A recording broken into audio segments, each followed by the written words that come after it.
McLaren avait une filiale qui a pris son indépendance, qui a racheté une boîte qui faisait des trottinettes et ils ont racheté Vendou. On va maintenant parler encore de tech. Et évidemment, comme certains qui découvrent l'émission dans le chat, vous avez bien compris que quand on parle de tech, désormais, on parle aussi beaucoup de société. Mais on va parler de tech et de produits avec des vélos. Je profite que Ken soit ici, puisque Ken, je ne sais pas combien de vélos il a et de vélos électriques il a eu. Mais pas non plus. Hein. Je voulais parler d'une fermeture, d'un des joyaux de la Startup Nation et de la French Tech, évidemment. La marque de vélo Angel. Donc pour les gens qui ne connaissent pas, Angel, c'était une marque de vélo électrique fabriquée en France. C'est pas celle avec une batterie nulle ou je sais pas quoi, mal placée. Tout était nul. Bref. D'accord. Spoiler. Yes. Tout était nul. Tout était nul. Mais lorsqu'elle a été lancée, on était en plein cœur donc de l'explosion des vélos électriques. Donc juste avant en plus le Covid. On était avec Marc Simoncini, superstar des entrepreneurs de la tech française, qui est connu pour avoir créé Mythique, d'être au bord de 150 entreprises et d'être, je crois, un des coachs de Qui veut monter une boîte avec moi, une sorte de télé-réalité sur M6. Bon bref. Donc très très connu et qui a fait des vélos dans un pur esprit de start-upper, puisqu'il a dit « je n'y connais rien en vélo ». Mais du coup, je vais disrupter le marché. Et il a engagé un designer qui était très cool il y a quelques années, qui s'appelle Oraito, pour faire des vélos un peu différents, qui s'appelle Angel. Ils se sont associés avec la marque Seb, qui est bien connue de l'électroménager, pour assembler les vélos. Assembler ces vélos. Et Angel est né il y a quelques années. Le truc, c'est que les vélos étaient vraiment nuls. Donc la première génération s'est un peu fait défoncer, puisque encore une fois, on ne s'improvise pas pour faire des vélos, et surtout des smart vélos, parce que c'est compliqué. Mais surtout, eh bien, on va aller sur le premier asset, mon cher Jéjou. En novembre dernier, on a découvert qu'il y avait évidemment un vice de conception et un vice peut-être de construction autour des vélos Angel, et que tout simplement, le cadre, il se fendait. Donc, pour un vélo... Si vous avez déjà fait un vélo, voilà, si vous avez déjà fait du vélo, que vous avez déjà cassé la gueule en vélo, sans même que le cadre se fonde, généralement, en plus, le prix, ça fait il était insane, genre vraiment. C'était 2600 euros. 2600 euros. 2600 euros. Donc évidemment, par rapport au vélo électrique, on va dire plus entrée de gamme autour des 800 000 euros. On était sur un segment en France, en aluminium, il y a plein de trucs. Merci pour vos subs et pour vos soutiens. Mais du coup, cette découverte du vice de conception des vélos Angel de première génération, eh bien, a entraîné une dette entre 10 et 13 millions d'euros. Dette qui a été déclarée par Marc Simoncini comme impossible à éponger. Et donc, au lieu de réparer les vélos et de rembourser les gens, ils ont décidé de fermer Angel brutalement il y a quelques semaines. Donc, évidemment, gros drame. Alors, ils avaient vendu 5000 vélos de première génération et entre 2 et 3000 vélos de deuxième génération, je crois. Et en quelques semaines, les propriétaires de vélos Angel ont vu un premier avis pour dire « n'utilisez plus votre vélo, il y a un gros problème dessus ». Et en deuxième semaine, pour dire « bye bye, GG Noreux, comme diraient les gens dans l'e-sport ». Et depuis, les propriétaires de vélos Angel se retrouvent avec un vélo qui, vous allez voir, est dangereux. Il est briqué, parce que c'est la partie tech qui va nous intéresser. C'est ici. Et puis en attendant, il y a une guéguerre, une sorte de guerre d'assurance entre la startup Angel et Seb qui se renvoient la balle. Vous avez mal conçu le vélo, vous l'avez mal assemblé, etc. Ça s'organise un petit peu du côté des utilisateurs, des quelques milliers d'utilisateurs d'Angel.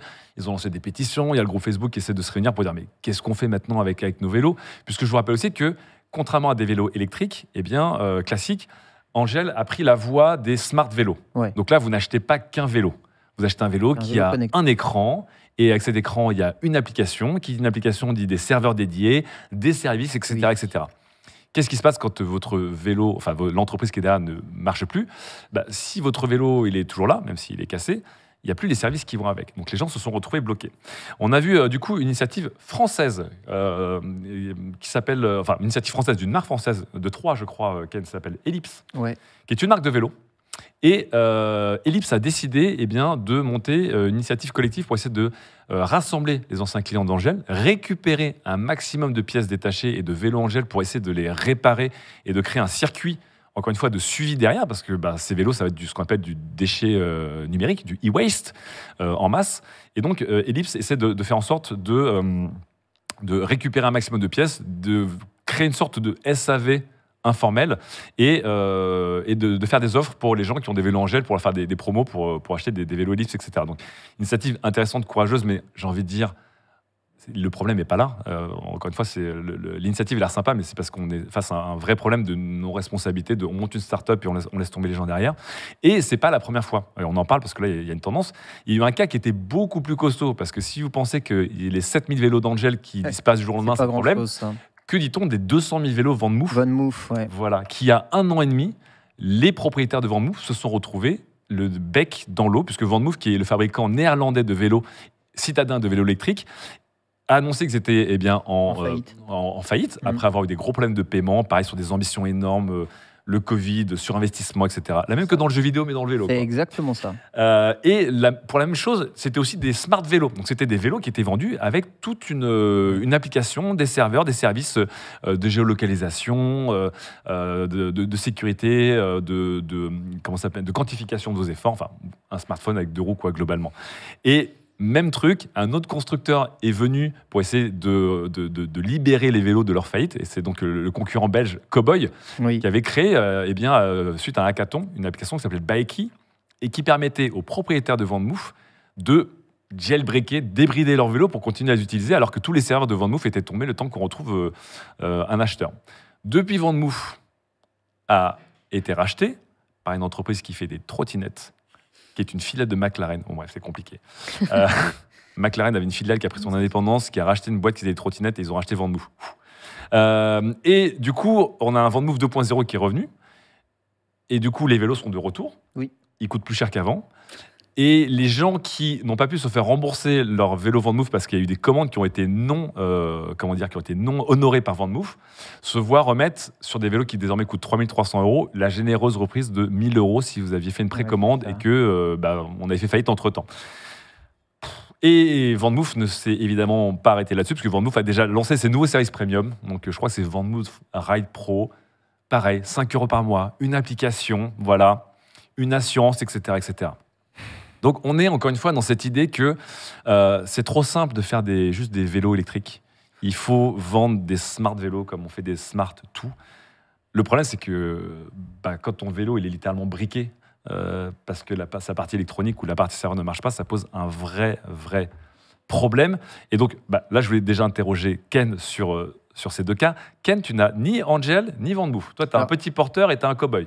J'ai eu 2 cow-boys exactement et un petit porteur qui n'est pas un vélo électrique, mais qui est un vélo français. Tous ces vélos-là, moi, je les ai testés. J'avais testé le Angel Bike, justement, à la sortie de la première version pour pouvoir me faire mon avis sur le vélo.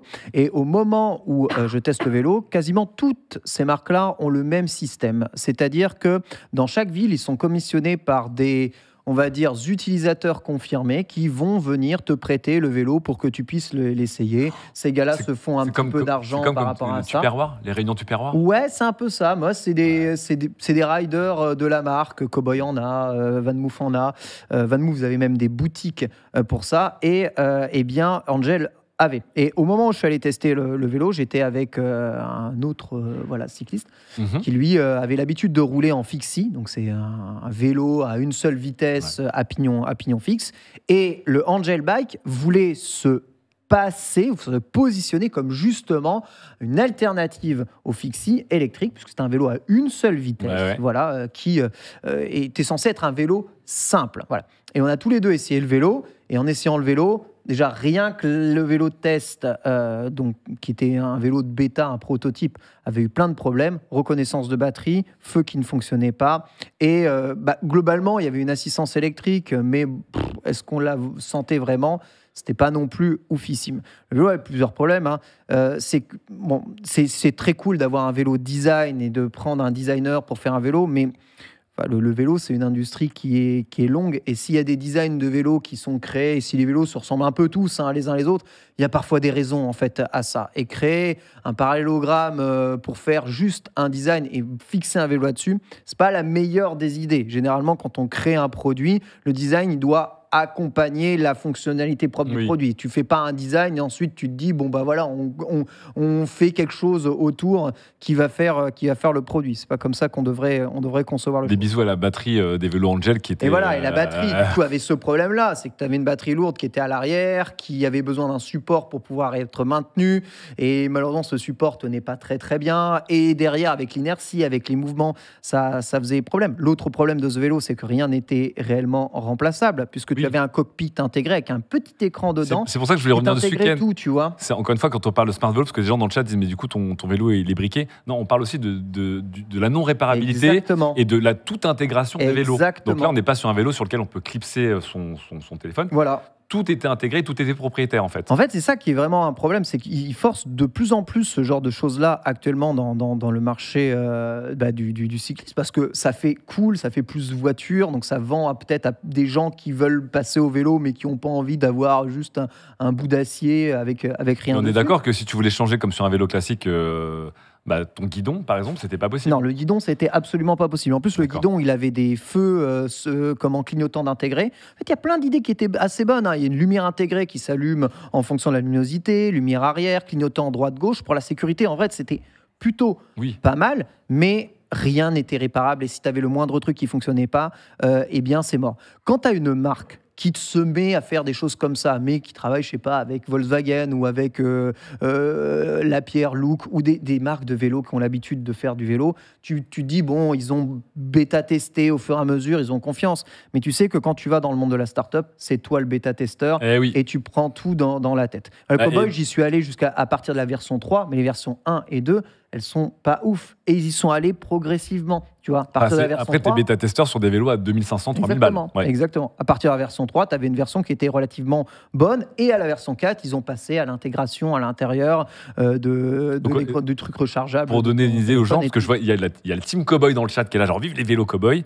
Mais les Cowboy, c'est pareil, ce sont des vélos avec des smart vélos, donc c'est pas juste un vélo avec une batterie, c'est avec un compteur, une application, certaines pièces propriétaires. Oui, alors pas très peu justement chez Cowboy. Cowboy, j'en ai eu 3 des Cowboy, donc je peux vous dire, Cowboy, ils ont tout fait pour que justement les pièces, tu puisses les retrouver, les acheter. Donc les moteurs, c'est des moteurs chinois, les transmissions, c'est des transmissions Carbon Gate, ça se trouve. Leur cadre en aluminium, il est relativement, on va dire, standard. La tige de selle, c'est standard. Les premiers Cowboy avaient même une potence et un guidon qui était 100% changeable. Bon, les derniers, c'est pas le cas. Et les roues, c'est complètement changeable depuis chez toi. Tu peux changer les pneus, etc. Il n'y a absolument pas de problème. On a lancé d'ailleurs un sondage dans le chat si vous deviez acheter un vélo à assistance électrique. Est-ce que ce serait un smart vélo, parce qu'il existe des smart vélos connus comme Cowboy qui fonctionnent, ou juste un vélo avec un moteur électrique. L'intelligence de Cowboy, c'est d'avoir aussi la batterie qui pouvait se retirer et ensuite après se remarque. Bon, Cowboy aurait pu aussi chuter. Le truc, c'est que Cowboy a assez bien anticipé les coûts, je trouve, de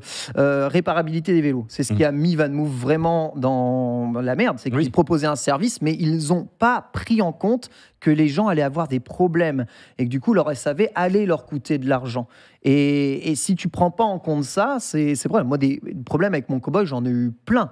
Quasiment tous mes Cowboys ont eu un problème, tu vois. De toute façon, même les vélos, généralement, ça te demande de l'entretien. C'est ça. Mais l'application, il y a toujours eu quelqu'un qui est venu pour venir réparer mon vélo directement. Donc, je m'en suis sorti. Et aujourd'hui, tu peux fonctionner sans application, sans smartphone, avec les téléphones. Le truc, c'est qu'avec toutes ces startups qui se mettent en marche, il y a Tinway aujourd'hui qui pousse beaucoup leur vélo, c'est qu'ils arrivent avec des produits très agressif en matière de prix. Tu as des vélos électriques. Moi, le premier Cowboy que j'ai acheté 1200 €. Pour un vélo électrique en aluminium, c'est vraiment pas cher. C'est vraiment pas cher. La Startup Nation, au début, de toute façon, ils font tout à perte. Aujourd'hui, il a 2400 €. Le même Cowboy, tu vois. Donc, les prix montent très vite parce que je te parle d'un délai de 4 ans. Tu vois, le vélo a doublé de prix en 4 ans pour pouvoir, évidemment, éponger tous les prix qu'il y a derrière. Le truc, c'est que si le vélo ne prend pas, eh bien, tout s'effondre. Donc, en fait, toi, tu fais le choix volontairement d'aller vers des marques qui peuvent s'effondrer très rapidement parce qu'il y a des investissements qui sont faits tout à perte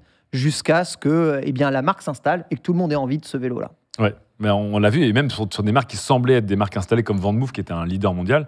La faillite est arrivée très très vite. Comme des startups un peu, comme des plateformes. Mais sauf que c'est ton engin de transport. Des bisous à Bicycline dans le chat, évidemment. un gars bien connu du monde du vélo. Toi, je t'ai vu avec ta batterie de vélo, du coup. Ouais, Parce que c'est aussi un des gros problèmes. Là, on a vu, justement, un des gros problèmes quand on parle de vélo briqué, c'est qu'il n'y a pas que l'application. Il y a aussi que, Angel, les batteries ne sont pas standards.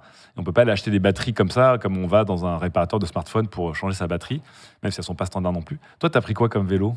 Moi, j'ai pris un Lemo et du coup, très intéressant de t'entendre détailler tout ce que tu racontes sur les startups derrière les vélos parce que je pense que la startup est encore assez jeune. Je l'ai recommandé à des potes et je vois que les potes ont plus de problèmes que moi, notamment avec le service client. Et du coup, je regrette ma recommandation. C'est un smart vélo ou pas ? C'est un vélo avec une application la totale ou c'est juste un vélo ? Il y a une application, mais je m'en sers pas. Donc D'accord. Tu peux passer outre l'aspect smart en gros. Après, sur le vélo, tu as ton compteur, ton truc, machin. Moi, je l'avais choisi parce que justement, quand même, l'essentiel des pièces sont très interchangeables. Voilà, c'est ça. Ça, c'est important. Par contre, il y a le problème de design dans le cadre. J'ai eu des problèmes de frein et ils ont dessiné leur truc pour que le câble de frein passe à l'intérieur. Et mon réparateur est en mode, mais vous voulez pas qu'on fasse passer le câble à l'extérieur parce que vraiment, c'est trop relou. Ça, de toute façon, le passage des câbles à l'intérieur. Moi, je suis là, genre, c'était cool quand même qu'on le cache. Mais ça, c'est les Lemo là qu'on voit ? Ouais, c'est exactement celui-là que j'ai, le gris là. Ma pote a un problème avec sa batterie et j'ai l'impression que c'est compliqué les relations maintenant avec le service client. Ouais, c'est aussi ça, encore une fois, on le sait, c'est que si tu vends un vélo qui est une machine qui demande de l'entretien et qui a des pièces détachées des services, il faut effectivement avoir le service client qui suit derrière. Et souvent, faire un produit, c'est déjà compliqué, mais faire le système qui suit derrière, ça l'est. Toi, ma première expérience était positive. Oui. Du coup, je voudrais, si jamais il y a d'autres utilisateurs qui ont d'autres témoignages à faire remonter. S'il y a des gens, je vois s'il y a des gens dans le chat là, qui ont leur vélo, je vois des gens qui disent j'achète un Décathlon électrique qui a un gros tank qui fait rien, mais du coup, qui tourne. Décathlon, ils utilisent quasiment que des pièces standards, c'est-à-dire des batteries assez standards, des moteurs assez standards et des cadres qui sont aussi très, très standards. Alors, c'est pas le vélo de la vie, mais par contre, la réparabilité des vélos, elle est insane. Mais ce qui est important. Fibre, tu fais un peu de vélo électrique ou pas ? Non, j'ai un vélo pas électrique Décathlon à 150 balles. Juste une chose, j'ai entendu parler de Angel alors que vraiment le game du vélo ne m'intéresse pas parce qu'ils avaient été particulièrement agressifs vis-à-vis des gens qui avaient reviewé le vélo en disant il est pas ouf. Et vraiment, ils avaient fait des procédures bâillons où ils avaient dit sur Twitter des petites taloches, tu vois. Et vraiment, j'ai dit oulala, c'est pas mauvaise com pour une parce qu'on vous rappelle que Angel, les premiers vélos, vraiment, quand j'avais regardé les tests sur les numériques, sur Numérama et autres sites, c'était vraiment une catastrophe. C'est que vraiment le software n'était pas prêt. C'est aussi ça le problème des smart vélos, c'est que tu rentres dans le business du software et on sait que c'est très compliqué, que ça coûte très cher d'avoir une équipe qui peut développer et entretenir et mettre à jour régulièrement en fait des apps et des services compétents, bien codés, etc. Et bref, je crois que les vélos Angel, maintenant, on a bien compris que vous avez des problèmes à peu près à tous les étages. Hein. C'était un sacré bordel.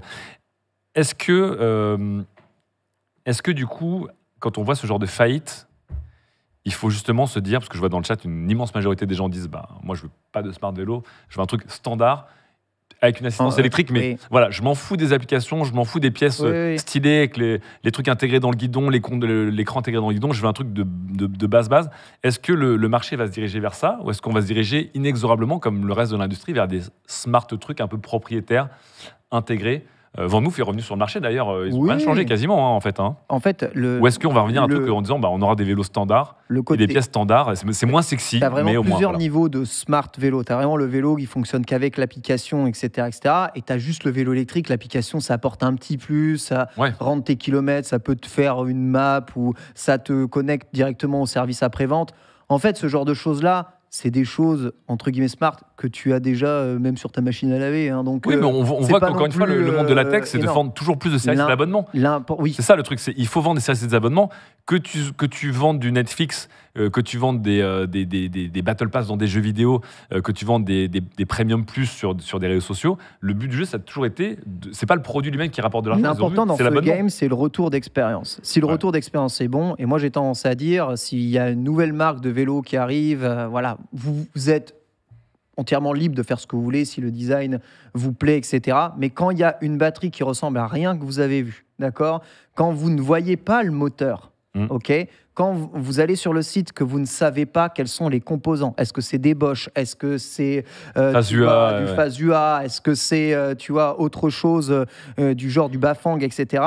Si tu sais pas qu'est-ce qui constitue ton vélo, ça pue. Voilà, point final.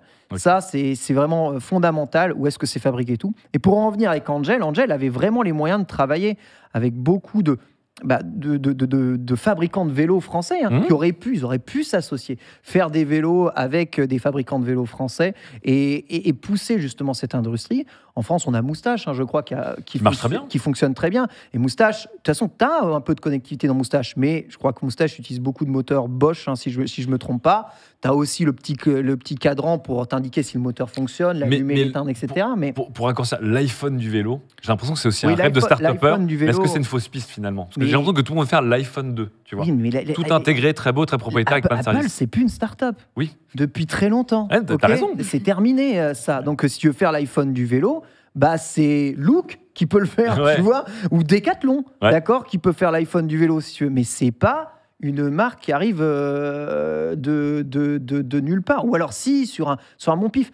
Les moustaches, ils sont très chers. Ce qui fait partie du fantasme des start-upers, encore une fois, parce que pour revenir un peu sur cette culture de la start-up dont on parlait avec la Broligarchie, il y a toujours ce côté de dire j'y connaissais rien, j'ai vu un problème dans ma vie et je l'ai résolu moi-même comme un grand et boum, j'ai tout pété. Aujourd'hui, c'est un gros rêve. C'est qu'on a un gros savoir-faire qui était en France justement sur la fabrication du vélo, que ce soit chez Gitane, que ce soit chez Peugeot, et que ce savoir-faire, il a disparu et que peut-être que les investisseurs français auraient pu se servir un peu du savoir-faire resté en France pour relancer quelque chose. Et à la place, ils font un truc de tech avec la moitié des composants faits ailleurs et juste assemblés en France. C'est peut-être un peu dommage. Il y avait quelque chose, il y avait un vrai coup à jouer. Quand je vois qu'il y a beaucoup d'entreprises françaises, la dernière c'est Mavic qui a dit désolé, fabriquer nos roues en France, c'est trop cher, on n'y arrive pas, on va faire fabriquer ailleurs. C'est trop dommage. Tu as des marques comme Gitane, comme Motobécane, comme Peugeot. Avant, ils avaient le marché complet pour eux. Ils fabriquaient et ils usinaient tout en France. Tu vois, c'est quasiment terminé. Aujourd'hui, si tu veux te faire fabriquer un vélo en France, c'est des vélos d'artisans qui coûtent 10 000. Allô, mais il se passe quoi? Donc, c'est un peu dommage de laisser fuir ça, de laisser fuir tout ce qu'on avait. Je veux dire... Volkswagen, ils ne laissent pas fuir tout ailleurs. Ils ont bien gardé leur savoir-faire de voiture. Et même Renault fabrique en France maintenant la plupart de leurs châssis. D'ailleurs, dans le chat, il y a Gérard Giraud qui dit en même temps, l'industrie automobile est arrivée à faire du propriétaire avec un SAV qui suit plus ou moins. Il faut que l'industrie vélo monte en compétences et en échelle. C'est exactement ça. C'est avec le temps. Et il y a plein de trucs qui sont propriétaires chez Decathlon. Donc, ça veut dire que. Mais tu trouves chez Decathlon. Pour terminer là-dessus, est-ce qu'à terme, tu penses que le vélo, justement, ça va devenir quelque chose qui est plus propriétaire, plus intégré, plus smart? C'est juste que là, on va dire que dans cette grande évolution du vélo, qu'on l'aime ou qu'on l'aime pas, Vanmoof et Angel sont des accidents de parcours, mais qu'on y va quand même vers ça? Ou est-ce que le vélo restera ces pièces un peu standard éternelles où tu peux le bricoler à droite à gauche, de briques et de broc et monter des pièces en plus et pas d'avoir un truc qui est tout intégré, tout propriétaire? Dans le vélo électrique, ça sera impossible. Il y aura toujours des tas de vélos électriques qui utiliseront que des trucs extrêmement propriétaires, ne serait-ce parce que l'intégration des batteries, c'est jamais pareil. Si tu veux faire un vélo avec un design, ça pose directement le souci. De toute façon, quand je vois ta batterie, Mathilde, elle marchera sur aucun autre vélo que sur ton Lemo. Quoi qu'il arrive, il y aura des trucs propriétaires dans le vélo électrique. Dans le vélo standard, c'est autre chose, mais dans le vélo électrique, ça continuera comme ça, et même chez les grandes marques. Ou sinon, tu tapes quasiment le même type de vélo, ou ce qu'on appelle des rétrofitting, ce que tu peux avoir par exemple sur le petit porteur, c'est-à-dire c'est un vélo qui n'est pas électrique à la base, que tu rétrofites en vélo électrique avec le montage d'un boîtier de pédalier avec assistance électrique intégrée pour pouvoir t'aider à pédaler et à monter des mais c'est plus bricolage, quoi.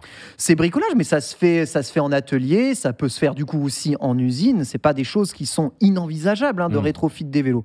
Peut-être qu'on peut essayer de penser à comment prendre ton ancien Décathlon, avoir des entreprises qui te le rétrofitent. Voilà, tu as ton vélo électrique et il fonctionnera très bien, je t'assure, surtout pour les utilisations qu'on peut en faire en trajet quotidien de vélo. Très bien. Merci beaucoup, Ken. Ça ne fera pas rêver les start-upers, mais ça fera rêver les entrepreneurs classiques en mode un business model qui marche. Mais oui, c'est ce que j'allais dire. Le modèle de bloquer l'utilisateur dans un truc full smart, propriétaire, etc. Enfin, c'est idéal pour un start-upper, mais à quel moment c'est intéressant pour les utilisateurs? C'est toute la leçon d'Angèle. Et on fait des bisous, bien sûr, à Marc Simoncini, qui, j'espère, s'en relèvera. C'est bien quand ça marche.